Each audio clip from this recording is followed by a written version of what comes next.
Adolf Hitler. His private diaries, military communications, and memoirs reveal his raw, personal shock as Operation Barbarossa stalls, offering a rare window into his psychological state and the stakes of the moment. You do not invade the Soviet Union and fail. That is a truth drilled into every German officer, whispered in every barracks, carved into the strategy manuals of the Wehrmacht. For decades, Europe has learned that speed wins wars. Blitzkrieg ist König. Shock and awe are weapons sharper than any bayonet. The rule is simple. Strike fast, strike deep, and the enemy crumbles before you. It is how France fell in 6 weeks. Poland, 4. Belgium, the Netherlands, Norway, all proof that modern war favors the bold, the prepared, the unstoppable. And at the heart of this certainty stands a man. He commands legions, directs strategy from Berlin, and believes the world bends to his will. He is confident. He is absolute. He is Adolf Hitler. But in 1941, one moment changes everything. One frost-bitten morning in late October, the Eastern Front defies every assumption. One man, in the heart of his own command, begins to understand that the greatest rule of war, that speed and skill guarantee victory, may not apply here. You find Hitler in his Führer headquarters at Rostenburg, East Prussia. He is 52, gaunt from relentless work, his eyes burning with the precision of obsession. He rises at dawn, reviews maps, scribbles orders, and insists on minutiae that would overwhelm any other leader. His staff calls him demanding, unpredictable, terrifying. But in his mind, he is invincible. Operation Barbarossa, launched on June 22, 1941, is the jewel of his strategic vision. 3 million men, 3,350 tanks, 7,000 aircraft, and 600,000 motor vehicles thrust across 1,800 miles of Soviet territory. Hitler believes this campaign will destroy the Red Army within months. Moscow will fall by October. Stalin will flee or surrender. The war will be over before winter. By September, the German advance is extraordinary. Army Group Center has smashed through Belarus and Ukraine, encircled hundreds of thousands of Soviet troops, and cut a path directly toward Moscow. The Wehrmacht moves with precision. Supplies flow. Morale is high. Victory seems inevitable.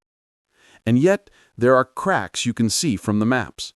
Roads turn to mud. Rations dwindle. Frost bites the unprepared. Reports arrive. Soviet reserves, stronger than anticipated, are counterattacking. Villages rise in flame.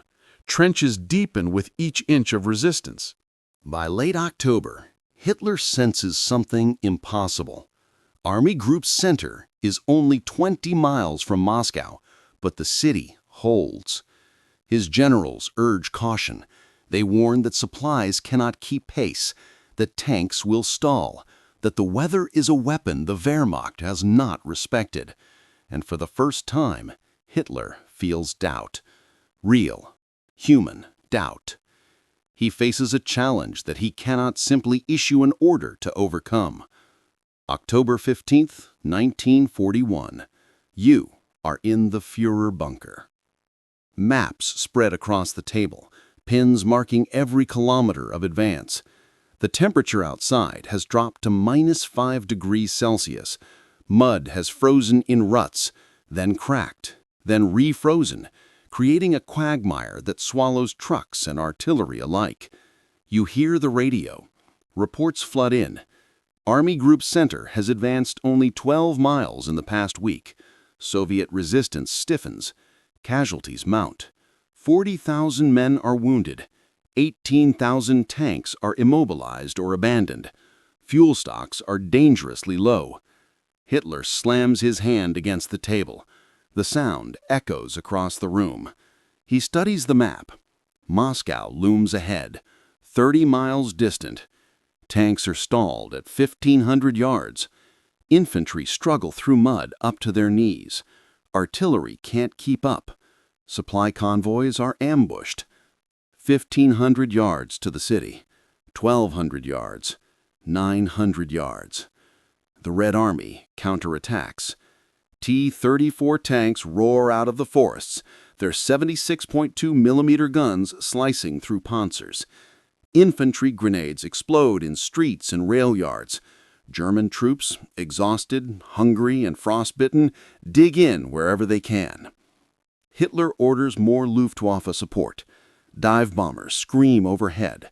Flames consume Soviet rail lines. Fires illuminate the horror below. Columns of soldiers stretch thin, shivering in their greatcoats, collapsing under gunfire. But the Soviets adapt. For every plane you send, a dozen machine guns answer. For every tank you field, mines and traps await. It is not the enemy that shocks Hitler most. It is the immensity of winter. Snow falls in sheets, covering tracks, jamming gears, freezing water lines. The very terrain conspires. Trucks bog down at 800 yards from Moscow. Fuel containers crack in the cold. Men get frostbite on their fingers, faces, and ears. You hear him mutter, almost to himself, "This cannot be. It is not supposed to happen." He walks the map again, red pencil in hand. Army Group Center is pinned. Army Groups North and South are diverted. Coordination collapses. 1,500,000 men are poised on a knife's edge. One misstep, and the entire campaign collapses. If you find this kind of untold military history as fascinating as we do, we'd be honored if you'd hit that subscribe button. We believe these stories of courage, strategy, and human endurance deserve to be told, and by subscribing, you help us ensure they aren't forgotten. Hitler orders reinforcements.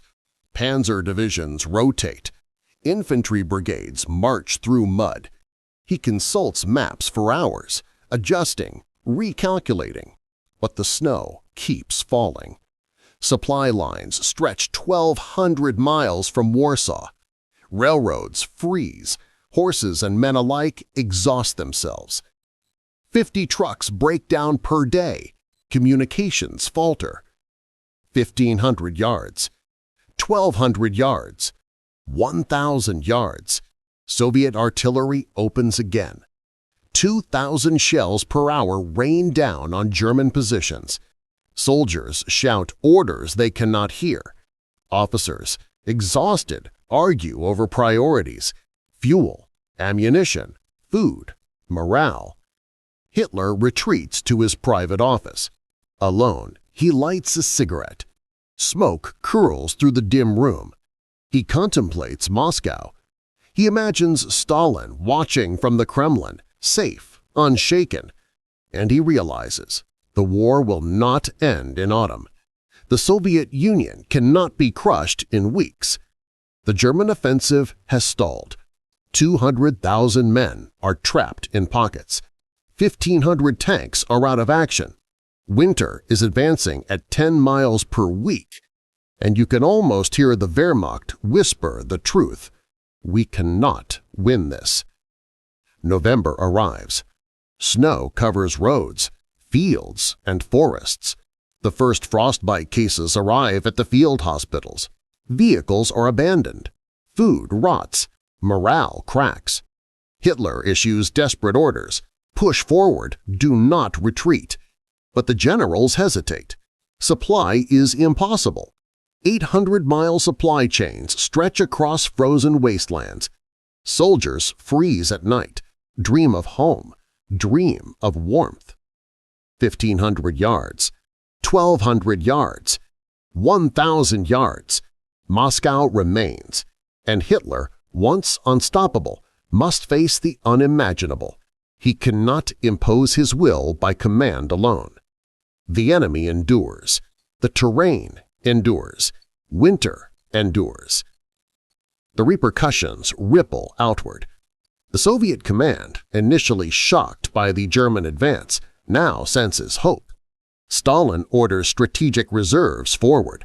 1 million men mobilize along the Moscow front. Engineers erect trenches and bunkers.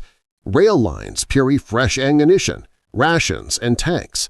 Hitler's generals, who dared oppose him, gained cautious influence. Their warnings, ignored for months, now shape strategy. Army Group Center is forced to dig in. Hitler promises spring will see renewed attacks, but the initiative has passed. What they didn't know was that Moscow's survival marked a turning point. The Red Army regains confidence. By December, counteroffensives push the Germans back 12 miles. Supply collapse and winter attrition decimate 500,000 men, 1,200 tanks, and 3,000 artillery pieces. Entire divisions vanish into forests, frozen rivers, and unmarked graves. The war that Hitler thought would end by autumn stretches into a long, grueling winter. Plans for world conquest falter. Allies watching sense cracks. The myth of German invincibility begins to erode. A campaign that seemed unstoppable is now a cautionary tale of hubris and nature. You cannot measure the human cost in maps alone. Names emerge from letters, diaries, and memories. Oberleutnant Hans von Luck, 34, from Hanover, who loses his unit in mud and snow. Feldwebel Erich Hartmann, 22, from Berlin, frozen before he can reach Moscow. Countless others whose names are lost to history, but whose struggle endured. Hitler survives the winter, but the psychological toll is immense. His private journals reveal disbelief, fury, and the rarest vulnerability, fear. The operation he boasted would end in weeks has ground to a halt. One man's vision of invincibility has collided with the immovable realities of weather, terrain, and determined resistance. To this day, historians and enthusiasts study the October and November battles of 1941 as a pivotal moment. The first real check on German expansion in the East. The moment Hitler realized he could not bend the world to his will. The moment winter, not human designed, dictates the course of history. If this story moved you, please hit that like button. Every click tells the algorithm this piece of history is worth remembering. We're dedicated to rescuing these forgotten stories from the archives. If you want to join us on this mission, please subscribe and turn on notifications. Where are you watching from? Drop a comment with your city or state and tell us if someone in your family served. Thank you for ensuring Adolf Hitler and the 1,500,000 men of Army Group Center do not disappear into silence. They deserve to be remembered.